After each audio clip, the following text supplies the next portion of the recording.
lighting going on, but the basic idea will be something like this, and I'll be following a certain realism. So yeah, I hope you guys pick up some tips.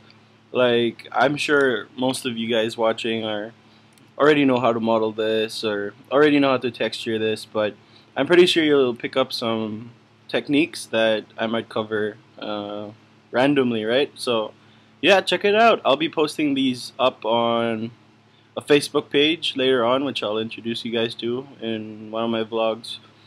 Alright, so let's get to it. Maya. Alright. Let me close this. And yeah. Alright, so first off, let's make the body. Start with a decisions. Alright, I'll start with this. Cube. Anytime now, Maya. There you go. Alright.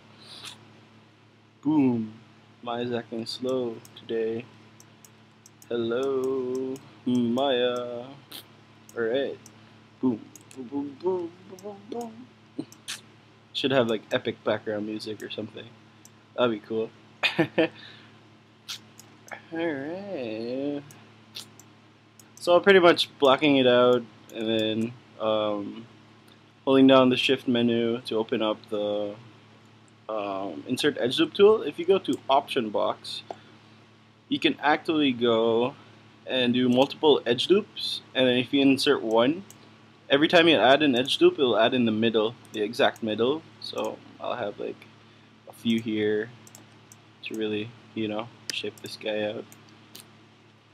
Awesome. Right, so I got this down, and ooh, Maya. So slow. Why are you slow today? What did I do to you? Insert edge loop down here. And yeah, we can start with this. Alright. So close this guy down. Now I'll take the edge here. And if I hold down shift and control, I'll bring up reflection and enable that. So I have reflection. So when I move one side, the other side moves as well. Awesome. Alright. Hit 3, getting that smooth edge. Now, I'm pretty sure I want to insert an edge loop. Whoa. So I want to take that away, that feature away. I'll just hit in object mode, insert edge loop, option box, and then relative distance. And there. Yeah, these edge loops should work now regularly. Boom.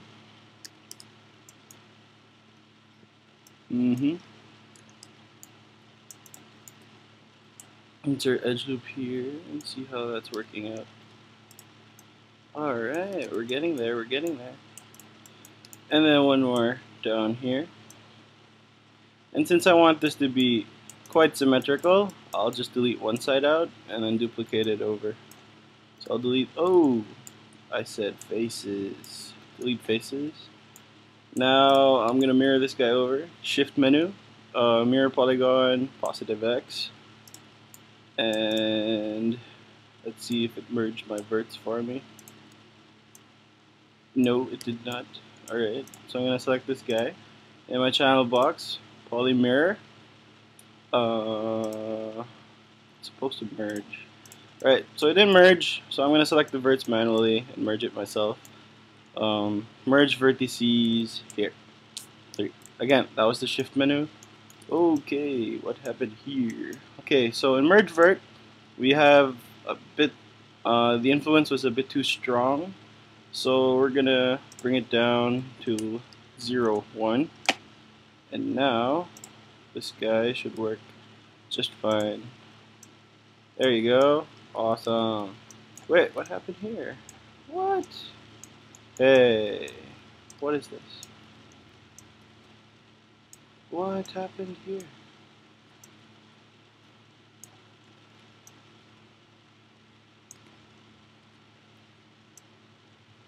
Wow, this is weird. Oh.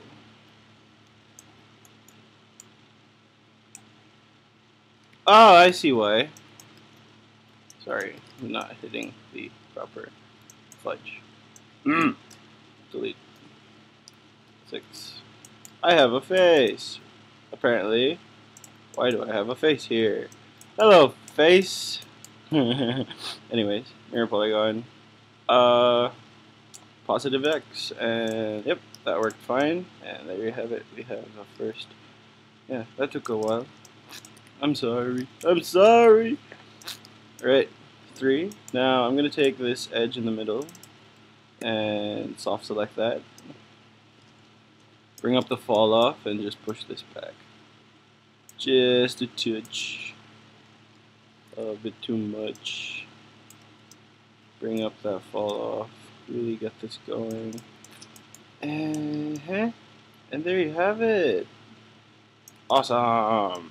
Alright, now I'm going to move the pivot here to the middle. So I'm holding down D and V while middle click dragging.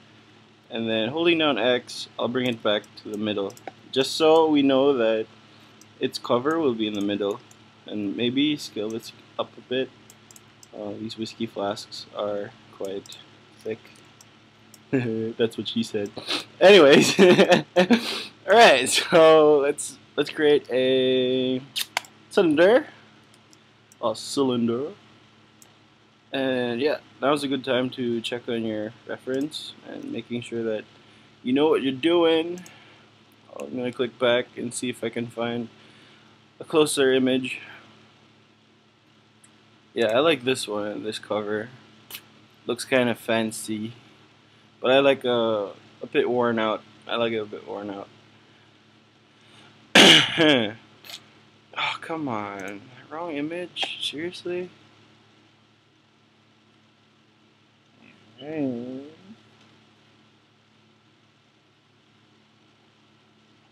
Alright, there. Well, this is taking forever. Alright. That's pretty straightforward, I guess. Let's go to larger images. So what do I look for in a reference? Well, basically I just look for something that's detailed, nice and detailed, and pretty accurate to what I want. So don't limit yourself to just one reference, or don't limit yourself to looking at, something, just looking at several pieces of reference. Like maybe your 2D skills are strong, like you can go in and draw your own reference or create your own style to it, and it will add so much to your models. Well, depending how much you add to it. Like if you stray far too much from the reference that you see online, or if you have real reference like right there in front of you, it might look weird if you try to be too original. Yeah, so just keep to the reference and follow a certain physique or a certain style. Yeah, and I think I got it. So we can cheat this. I'm not really gonna go into too much detail with this guy. So I'm gonna have this as like a middle piece and then work around that. Alright. You know what? I want to harden this edge just a bit more. So I'm gonna take this edge loop. Oh, take away soft select there. Reflections won't work with bevel. So I have to select all of them. And I had just one segment there.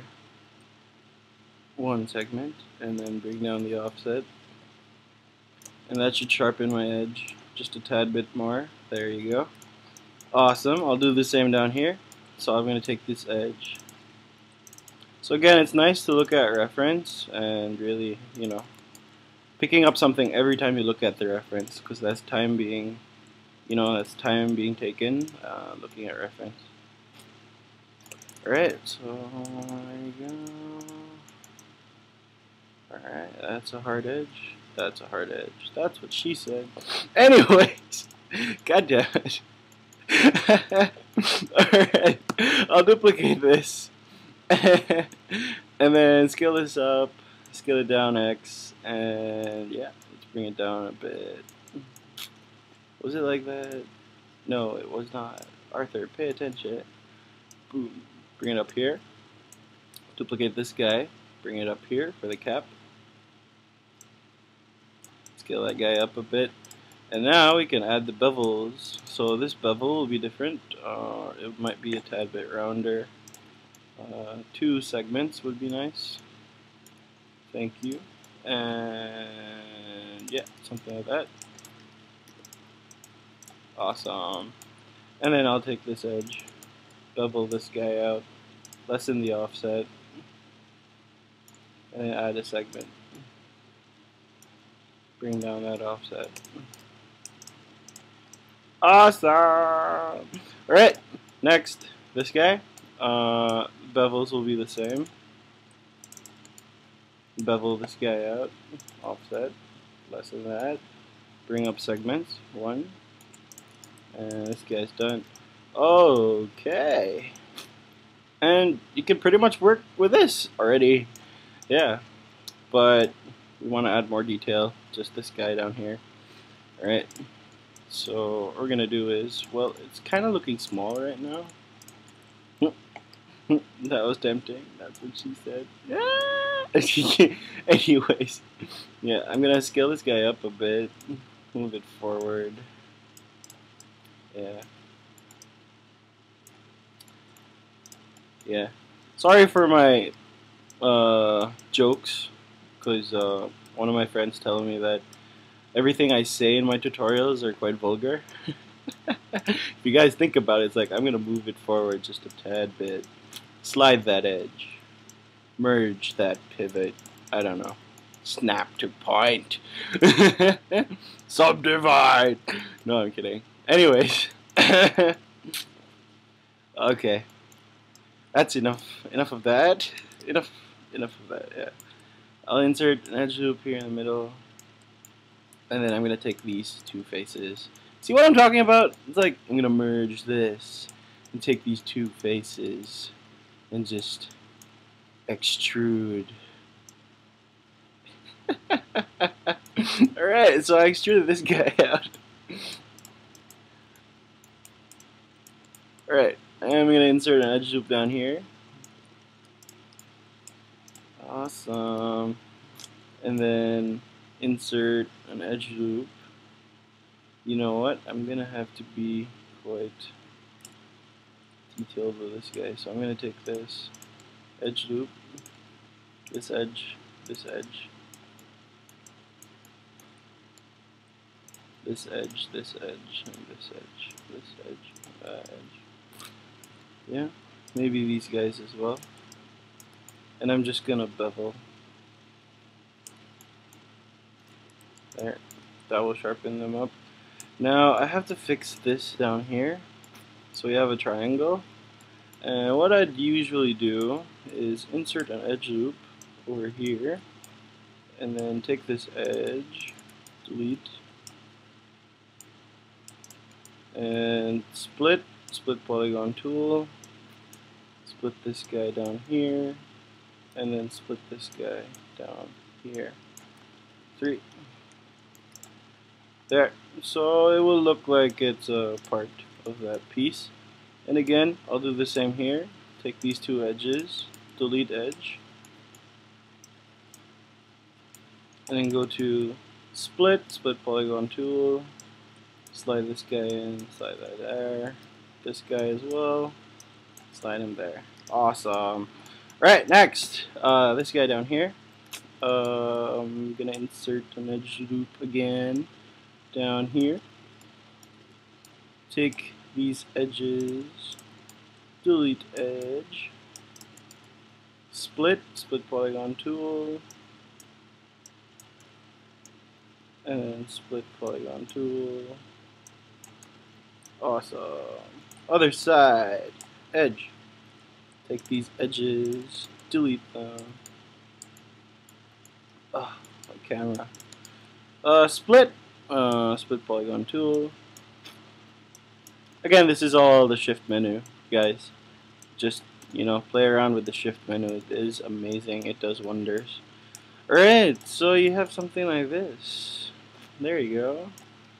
Now for here, this is the tricky part. If I take my edge, we have another triangle. Don't mind that. I'll delete this guy. No, that was a bad idea. Aurthur, that was a bad idea. What were you thinking? Anyway, take these two.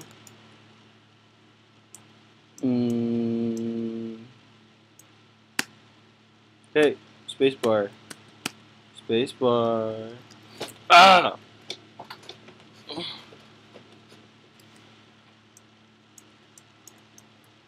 Perspective. Oh, sorry. Front view. Alright, so I want this to be rather flat. So I'm gonna scale this.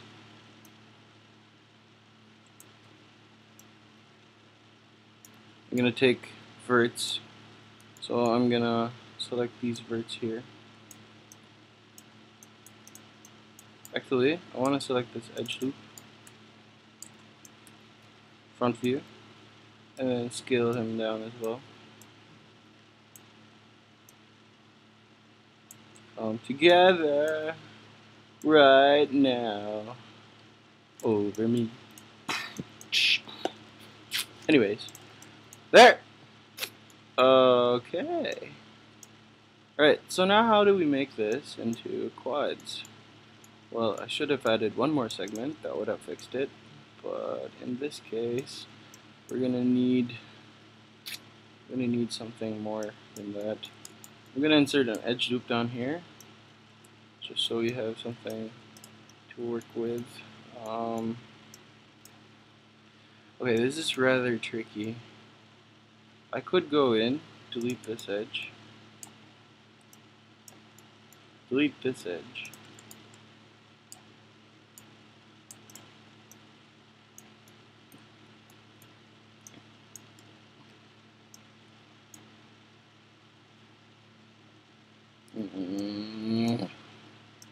Why do you have to be so hard? No, I'm kidding. Alright, so, no, that was a bad idea. What you really want to do, okay, so I'm going to take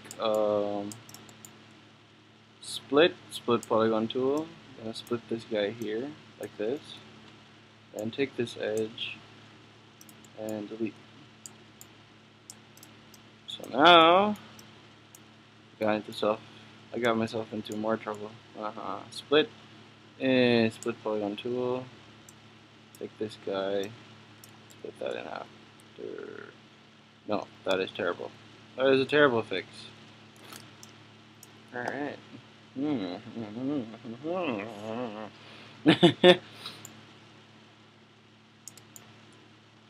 Insert edge loop. Be lazy and just do that. Yeah, that works. Yeah.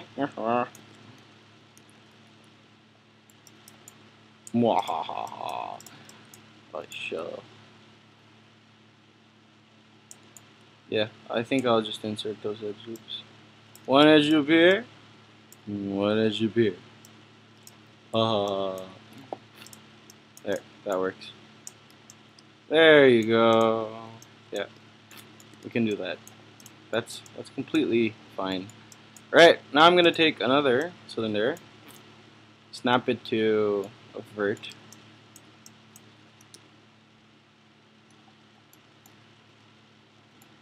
Did I lose it? Okay, yeah, I did. I lost it. Alright, another cylinder. Scale down. Rotate. Now to snap your rotations, you can hold down J and then click on the manipulator and then snap it to 90 degrees or so. Yeah, so I'm going to snap it to 90 and then slide it down a bit, move it forward. Awesome. Alright, and again, you want to bevel those edges just so it catches, the light catches it. It just adds so much if you bevel all your edges. Well, after UV mapping them, if you ever do plan to UV map, but in this case, since I'm just using, like regular cylinders and stuff, I don't really need to UV map them anymore. So yeah, there. So I'm gonna move this to the side, and then I'm gonna take this face down here.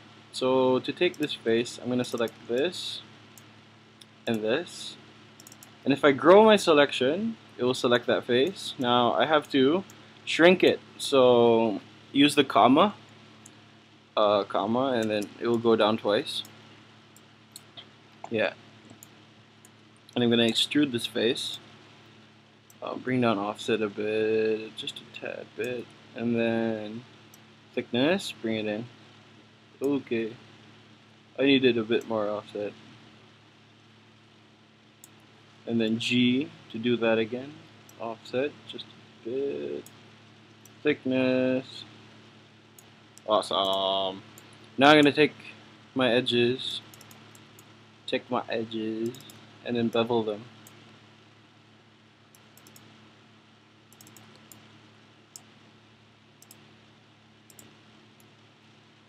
Bring down offset, bring up one segment.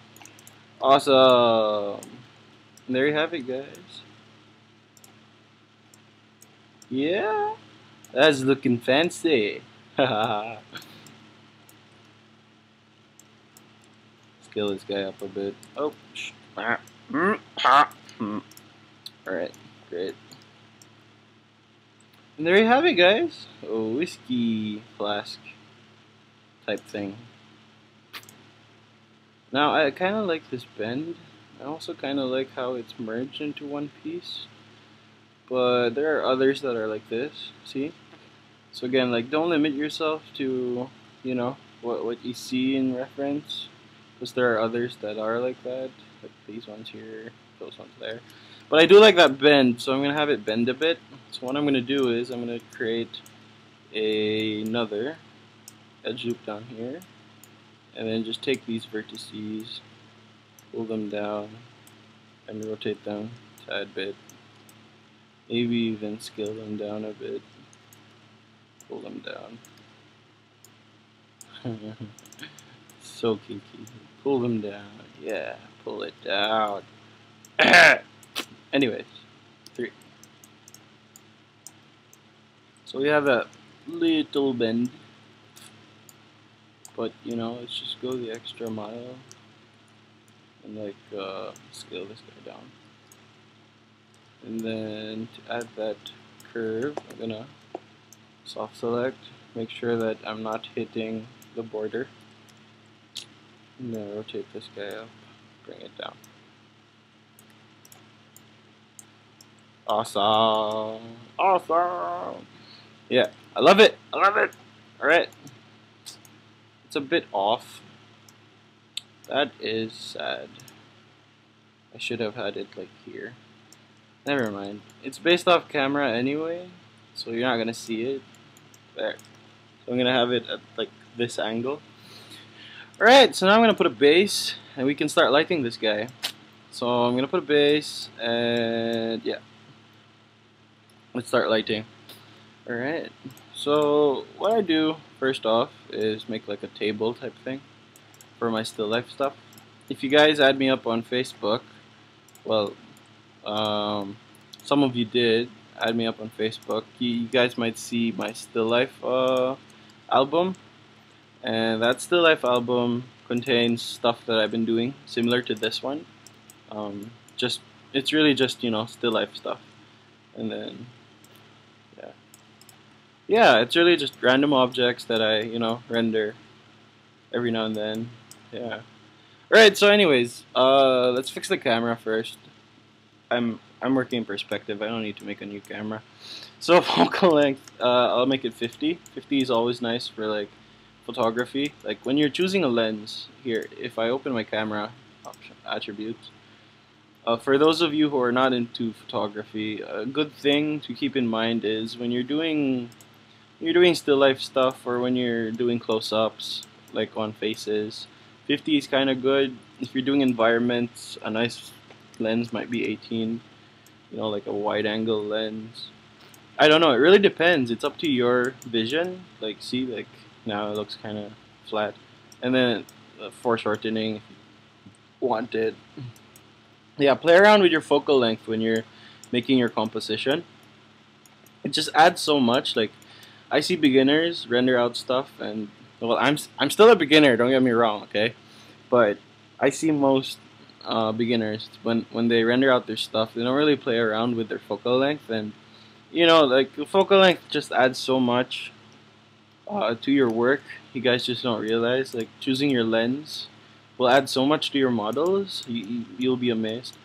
Also, while you're modeling, always keep in mind that you're working on 35. If you do not touch the camera, you're working on a 35 lens. So foreshortening is um, quite intense. So yeah, keep that in mind. That's why most models of beginners have like long noses, long lips, and you know like their eyes are a bit large and stuff like that because they're looking at it as if they're looking at it in real life, and you know it's different. There's lens warping and you know focal length and stuff like that. So anyways, let's start rendering because I want to keep this video nice and short. Right, so I'm gonna scale this guy up. I made a directional light. Right, so first off, what I usually do is I pick light angle, right? And a nice way to do that would be to toggle lights. So do I want to light it from the back? Do I want to light it from the front? Do I want to light it this side or the other side? You know what? I kind of like it from here because the rim will touch there. It's kind of cool. Now, what kind of shadows do I want for this? Will this be my key light or will this be like a rim light? So I'm thinking, yeah, I'm going to make this my key. So I'm going to take shadows. And key light should be the one casting the shadows. Casting most of the shadows, right? So I'm going to use ray trace shadows. And then I'm going to bring it to 10. Oh, no, not 10. Sorry. 2. And then 32. Yeah. And I'm going to convert this to a spotlight. So now it's a spotlight. Convert to spotlight. Alright. If I hit W, enable my... I can pull it up the exact same position my directional light was in. That's the cool thing about this. If you block out your lights first, that's what I do. I'm blocking them out before I actually add in the main light that's going to be casting. Shadows. Alright, so to view your shadows, if you do want to view your shadows, you can enable shadows and you'll see the shadows happening. Right? Now this shadow is not so artistic, so you know, like things to consider would be moving your light to the back and then rotating it. Now that's a better shadow, I guess. Yeah. Yeah, that looks like a nice shadow, I must say. That's quite a nice shadow you have there. Alright, so I'm going to turn off shadows. And I'm going to enable, you have to check your ray trace again because light radius has changed. It's not light angle anymore, it's light radius. So now I'm going to bring this to a 2. And let's do a test render. So I'm going to enable Final Gather for this. So let's go to our render options. Render options.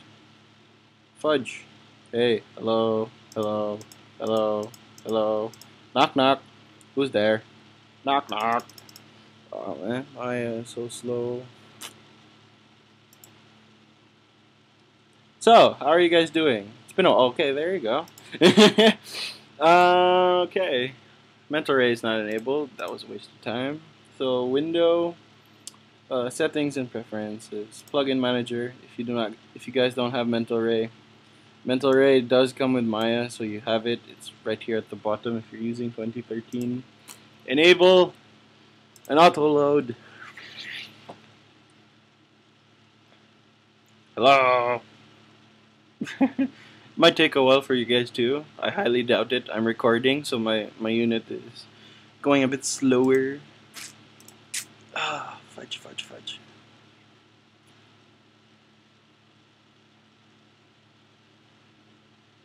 So how's life, guys? I know it's been a while, like making these tutorials.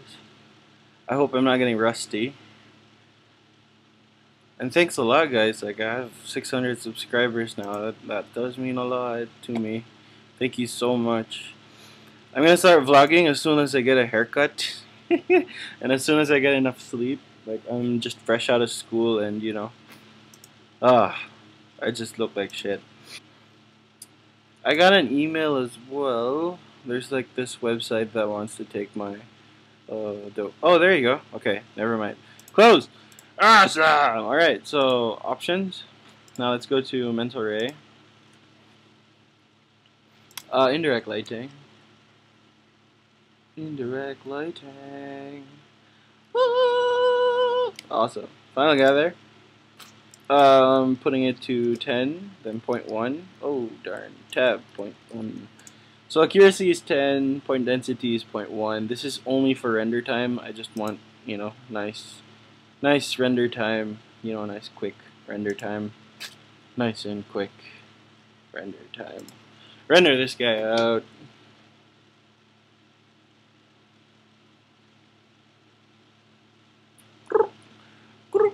Anytime now. Anytime now. Awesome.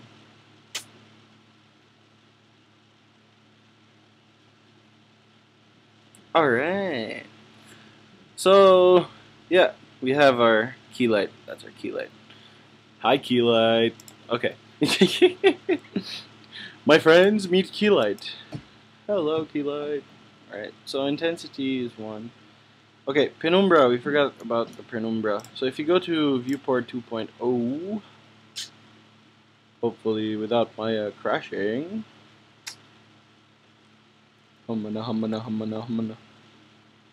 Dude, this is taking so long. Wow.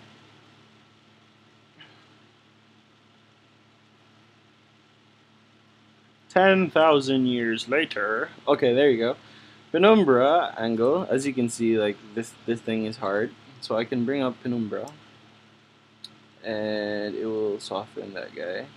Yeah. And bring down cone angle because I just want to isolate my scene. Yeah, that looks kind of nice. Awesome. Now for fill light, I want to put in another directional light. Now I'm a directional light guy, so bear with me. I just like directional lights. So I'm gonna do something like this. Add a bit of that gradation in there. I like keeping this black edge for hard surface stuff. Like, see that? You can choose between something like this or something a bit sharper, but I like keeping this guy there. It's kind of cool. Alright, so I'm gonna make this 0.5, and then can render this out. It's gonna look exactly like this, I'm pretty sure, since we don't have shading in there yet. Alright, so we have this all set up. Now let's proceed to actually shading these guys. So I can go back to default rendering. I can turn off the lights. This is what I want. That's pretty much it. I'm going to take this guy and then assign a Mia material. La, la, la. You can go to assign new material and then type in Mia material X passes. MIA material X passes. This guy right here. This guy right here. Did it work? Did it work? Did it work? Click on it. Awesome.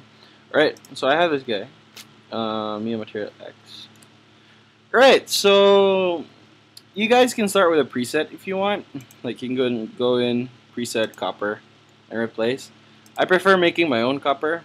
I know this is not copper. I know it's a kind of steel, but copper looks quite close. So instead of explaining how to use the preset, I'll just explain why I'm going to be moving these knobs. So for example, if I render this out by default, let's see what happens. If I render this guy out by default, there. So as you can see, it's plastic, right? It's nice, it's plastic. Now, I do not have reflections, and that is the one important thing when you're doing metallic things or anything. You know, anything in Maya needs reflections. You know, anything 3D, it will just add so much. Never render out something without reflections, cause you know it just won't look good. So on my desktop, my daily panorama.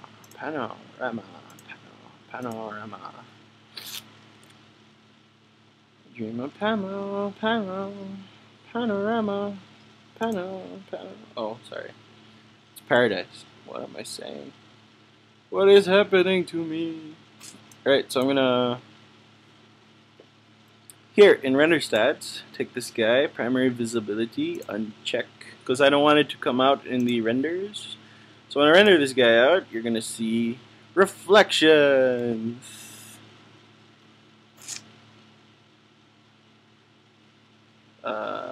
There. So now I have reflections on my plastic, and it just adds so much realism to it, right? And with indirect lighting, with this image-based light, as you can see, it gets browner. Like, it just adds color to it. It just adds so much. So I highly suggest you guys do the same.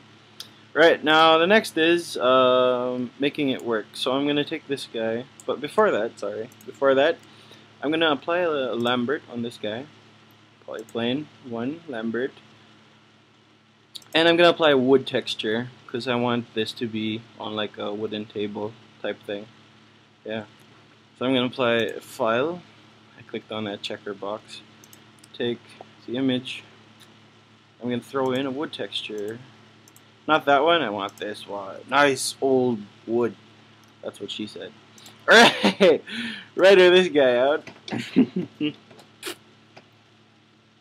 See? Like, look at that. Look at that. Okay, so the wood looks a bit flat, right? I never thought I'd be saying that, you know? Like, ever in my life. Your wood looks flat. I love this. I love my job. I just love it. You get to say your wood is flat. Your wood is flat. And laugh at him. Whoever he is. So what I did was I brought down filter to sharpen the texture. Maya pre-filters everything. By filter I mean it pre-blurs everything. So if you bring down filter, it will sharpen the texture a bit, and it just adds a bit more. Yeah, just a tad bit more. Yeah. So it still looks a bit flat, so we're gonna add it. We're gonna make a bump map. Let's generate a bump map from it. So I'm gonna go to Window, Rendering Editors, Hypershade.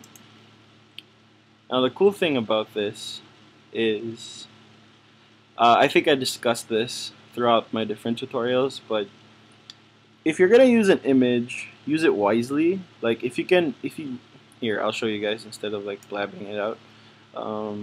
I'll graph this artwork. Alright, so think about it. If you want to make a bump map using this image, what will you do in Photoshop? You'd make it black and white, right? And then maybe add a bit of contrast. You don't even need the contrast. Maya takes care of it with the bump node.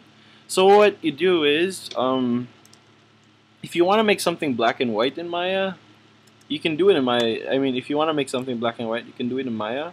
All you need is luminance. Luminance. Remember this guy. This guy will be your best friend.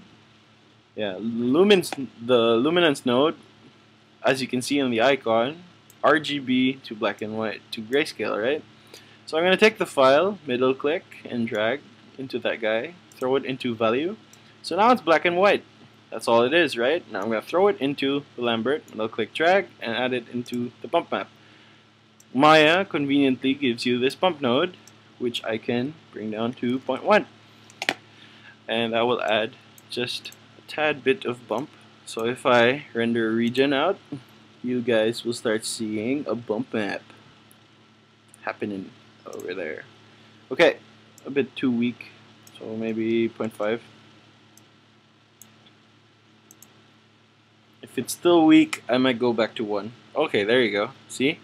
Now it's bumping off, and you know, it just adds a bit more to it. Like, especially in these areas that don't receive the light directly, it just adds a bit. So 0.5 was a bit too much. 0.2 would work, and I can render this guy out. So as you can see, my render time is really quick. I bet it's even faster with you guys. So yeah, like you know. Oh yeah, another thing. You see it's bumping out this way. Wood bumps in the other way in, like it goes in negative. So just make this guy negative. Yeah. So as you can see, instead of bumping out, it's gonna bump in. All I did was reverse the bump. Now it's pushing in instead. That's what she said. Oh my god, I should have like this point counter here. You know, like that's what she said. Cha-ching! That's what she said. Cha-ching! Anyways. There you go. So we have this happening, and yeah, it's kind of cool. Kind of cool. Yeah, it just adds a bit more, guys. That's all. And if you want to go the extra mile, you can select your Lambert and go create a Fong instead. Fong! Yeah. And then add a bit of that, you know, reflectivity. No, not reflectivity, but speck. Let's make this a brownish speck. Orangey, browny. Ooh, that is nice speck you have there. Specular color, bring it down. Reflectivity. Cosine power, bring it down. Specular color, bring it down. So there, see, it just adds a tad bit, you know, just a tad bit more. And if I render this guy out, yeah, you can already see the difference. Yeah. See, it's reflecting just a bit more. So I'm gonna take the cosine power, maybe isolate that reflection a bit, so we start seeing it happening in the cracks. Yeah. There you have it, guys. See, now it's a bit more, you know, just a bit more pushed, right? Like, you don't have to go too crazy with these guys, but you know, like it just adds a lot. Alright, so now let's fix the final thing, which is the metal. Again, I'm going to explain how I do these knobs, how these knobs work. Alright, so first off you have your color. Yeah, that's given. Then you have weight. So what is weight? Weight is the diffuse. You know, it's like how strong your color will be. That's pretty much what it is.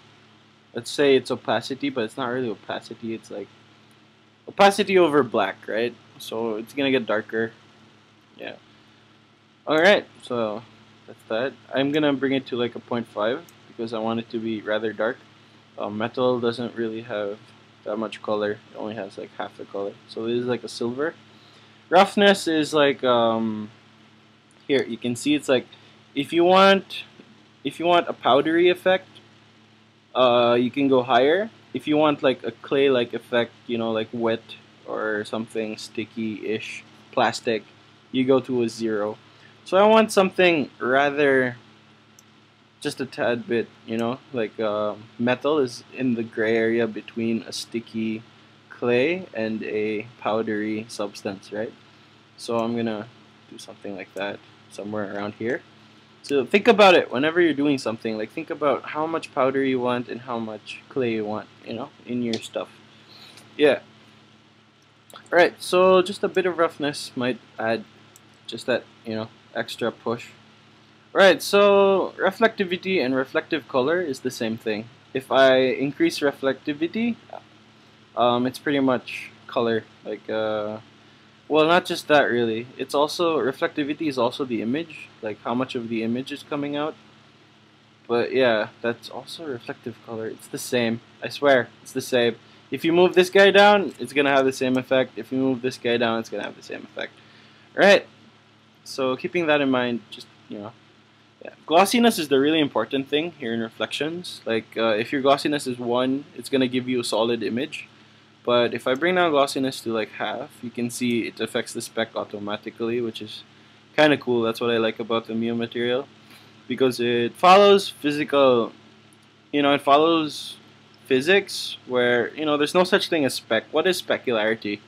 Specularity is the reflection of your light, pretty much, right? Like if you have a spotlight in the scene, this is exactly what you're gonna see, this dot here. And that's your specularity. So I'm gonna bring down glossiness because I want the image to be rather blurred out, and I don't want it to be cleanly blur. I want it to have like a bit of noise. So I'm gonna bring it to like 16 instead of 32, right? I don't usually touch these guys. I only touch highlights only if I know that I don't need the reflections. So I check this guy, and it will render out faster because it will ignore reflections. Right. Now another thing is BRDF. Now I cannot explain this to you guys quite well, but all I can say is if you move this degree, this 0 degree reflection up, it will change the way the reflectivity happens, or the reflectivity is calculated. As you can see, if I pull this up, it's going to give you a more metallic look, something like this. And if I render this out, you're going to see what it looks like. There it is, your metallic shader. Pretty cool, huh? That was like a nice run through of the Mia material. I didn't really do much, but look at the results I get, and it's quite cool. Like, I highly suggest you guys read a bit more about this. I'm gonna have so many more still life tutorials, and I'm pretty sure I'm gonna be covering more of the metals. So yeah, like yeah, watch them. Alright, so I have my key light happening here, and then I'm not really happy with what's going on down here. The bump might be a bit too much, so I might bring that down. Another thing would be, I want a stronger rim light, so I'm going to add that in manually. I'll show you guys how I do that. Finally, I guess that's it for this. I might add, yeah, let's add a bit more. I'm gonna put in a bump map on this guy just to add a bit more. I need a bit more reflectivity on this, so I might just pump up reflectivity a bit, see what that does. So render a region out, compare it. Do you like it? Do you not like it? Oh, I do. I like it. All right, now let's see what anisotropy might help us with, because I want this spec to go down quite nice. So let's go to anisotropy here. What anisotropy is it bends your spec, your reflectivity, and then it gives you this effect. If you bend it just enough, it will pull your spec down. See? So now it's bent now, but it's bending everything. So I'm gonna check just how much it bent. Kinda looks good, but I'm not a really big fan of this. What's happening? It's going where I want it to go, but not really. So let's see what happens if I lessen this guy. Maybe 1.8. Let's see what happens.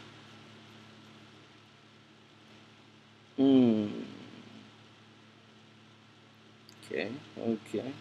Why are you happening though? You're an accident! That's what she said. Oh, that's harsh. That was rather dark. I'm sorry.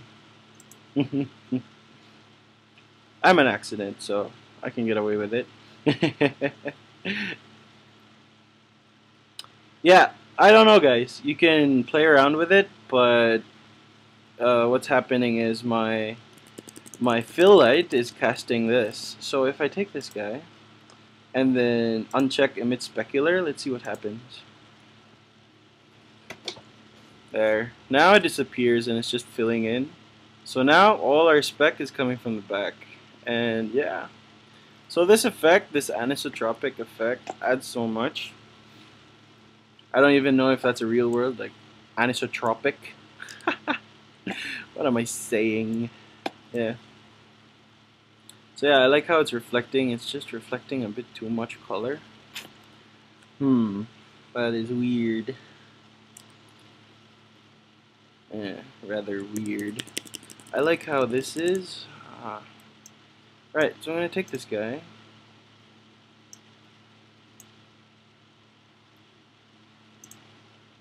Time machine. Ah.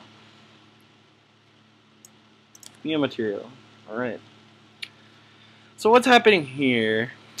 We have a bit too much reflectivity, but I like it up here though. Oh man. So how do I keep both? Let's create a ramp, right?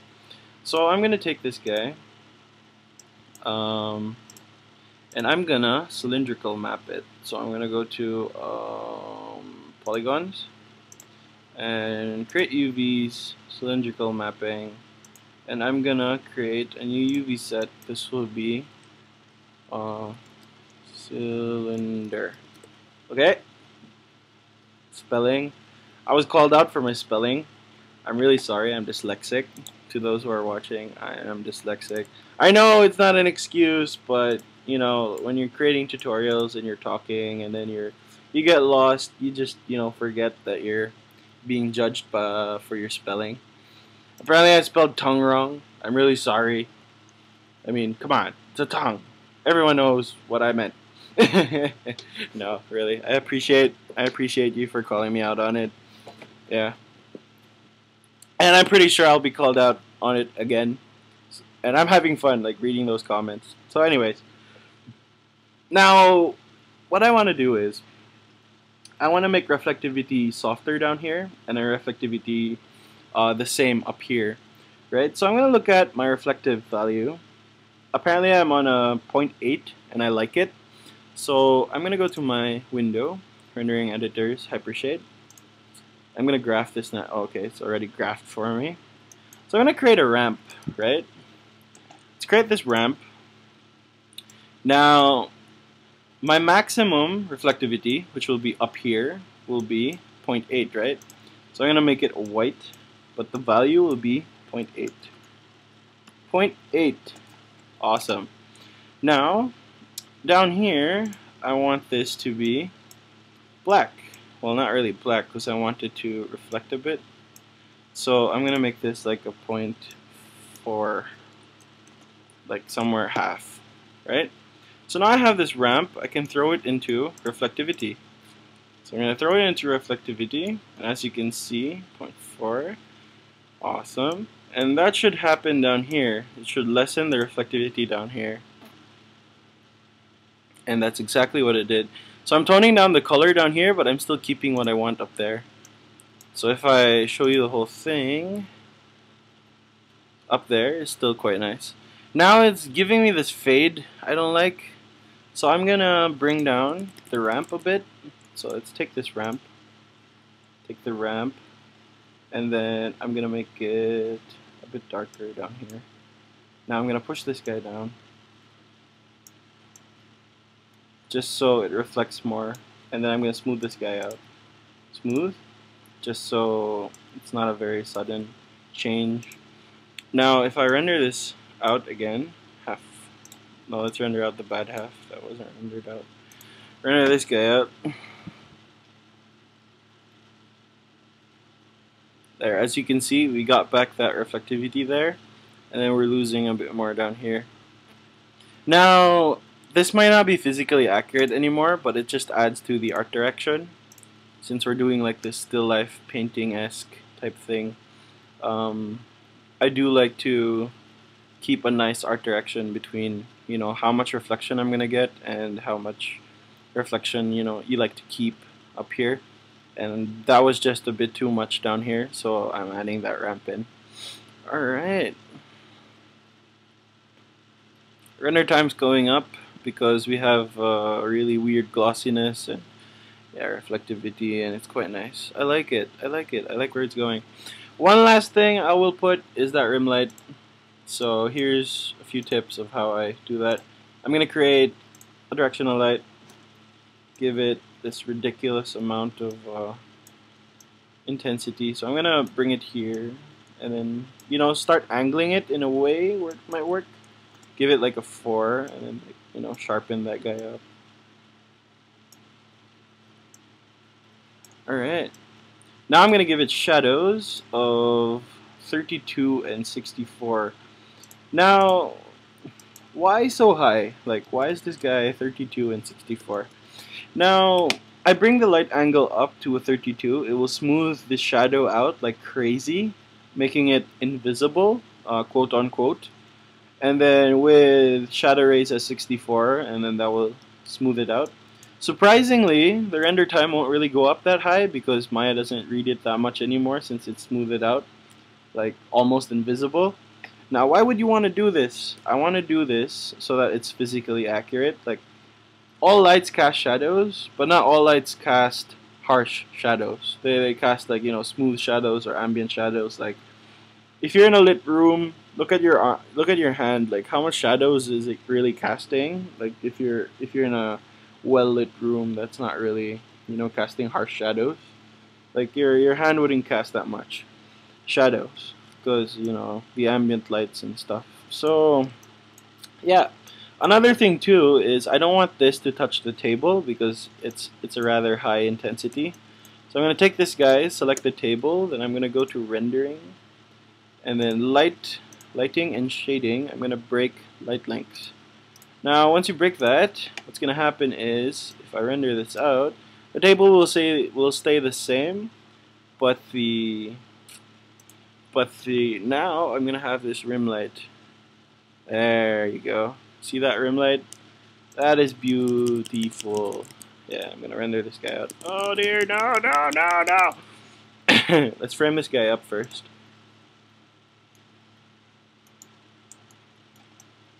Alright, I want to work in HD. Quarter HD. 864 by 486. There you go. And I'm gonna pump up quality to, no, I'm gonna do that for the final render, but for the tutorial this is what you guys will see. So yeah, frame it up quite nice and then render that guy out. There you have it, guys. The whiskey bottle, flask, sorry, not bottle. So as you can see, the ramp is also helping with the reflectivity of the rim light down here. Since we don't want it to reflect too much down here, we want it mostly up here. And yeah, it's helping a lot. It's quite cool, I must say. Yeah, and we have that rim here. Still a bit sharp, I want a bit of that on top here. So, yeah. Rim lights add so much, guys. Like, when you're lighting, you keep in mind that the secret to film, like if you watch anything film again, like you'll realize in every shot there's that ridiculous light in the back that really makes no sense. It's called the backlight, the rim light. It's an artistic light, you know, it helps a lot to push your scene, push your shot. What happened? Disappeared. I just rotated you. Was I so harsh? Simple rotation, my friend. It was all simple rotation. Alright, there you go. No, I kind of like how it was a while ago. Why is it doing this to me? Why?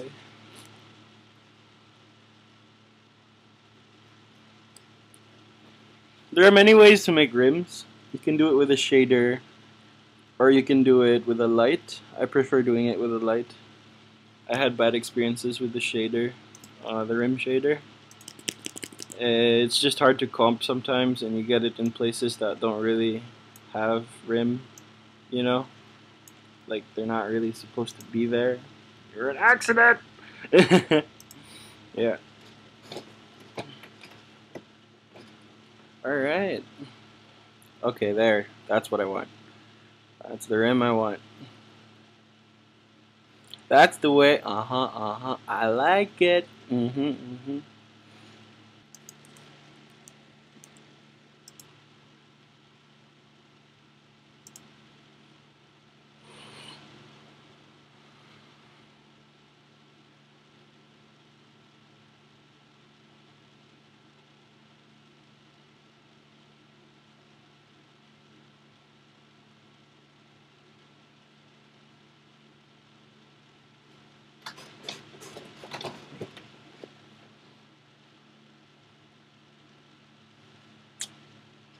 And yeah, that is it, guys.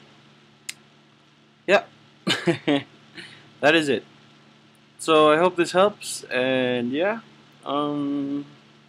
rate, comment, and subscribe, and tell me what you want to see next. I'm gonna upload this onto my Facebook page. yeah, I'm gonna be making a community page where we can all collaborate or all communicate. Like I have a lot of subscribers who are asking me questions and stuff. It would be cool if I answered them there. So because a lot of you have similar questions, and it would be nice if you guys saw. Yeah, and I'll be helping several people at the same time. It would be nice. A few of my friends will be posting their own stuff there too, and resources, links to other stuff, and some really cool stuff. So we're working on that page. I'll have it up soon, and you'll see this whiskey bottle there. I'll meet you guys there, and yeah, I hope this helps.